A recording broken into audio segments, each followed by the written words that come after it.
Parliament ఎన్నికలకు గాను అన్ని పార్టీల కంటే ఒక అడుగు ముందంజలో బీజేపీ ఉంది.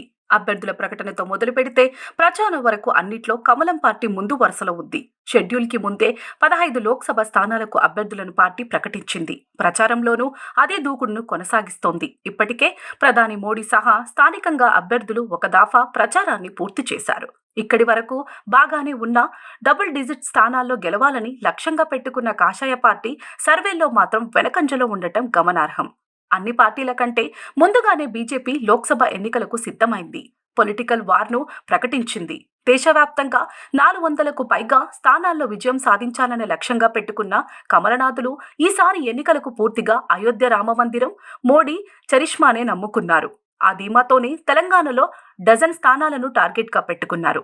అయితే స్థానికంగా ఆయా పార్లమెంట్లో పరిస్థితి చూసుకుంటే బీజేపీకి అంతంత మాత్రంగానే ఉందని తెలుస్తోంది. 3 నుంచి 4 స్థానాలకే పరిమితమవుతారని పలు సర్వేల ద్వారా తెలుస్తోంది. ఈ లెక్కన ఇప్పుడు బీజేపీకి ఉన్న 4 సీట్లకే పరిమితమయ్యే అవకాశాలున్నాయని తెలుస్తోంది.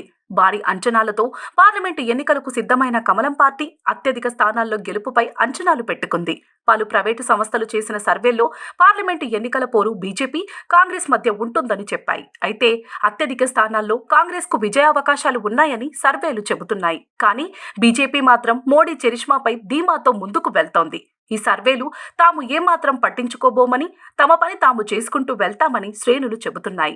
ఇదిలా ఉండగా కమలనాథులు వీక్గా ఉన్న స్థానాల్లో ఇతర పార్టీల నుంచి అభ్యర్థులను చేర్చుకుని టికెట్లు ఇవ్వడం కూడా తమకు కలిసొస్తుందనే భావనలో ఉంది. అయితే ఇదే అంశం కొంప ముంచే అవకాశం ఉందన్న వారు లేకపోలేదు. ఎందుకంటే ఇలా చేరి అలా టికెట్లు తీసుకోవడంపై పలువురు నేతలు అసంతృప్తితో ఉన్నారు. వారు టికెట్లు దక్కిన వారికి సహకరిస్తారా లేదా అనేది సస్పెన్స్ గా మారింది. దానిపైన విజయ అవకాశాలు ముడిపడి ఉన్నాయి. మరి పార్లమెంటు ఎన్నికల్లో బీజేపీ భావించినట్లుగా సీట్లు పెరుగుతాయా లేక సర్వేలు చెబుతున్నాయే నిజమవుతాయా అనేది చూడాలి.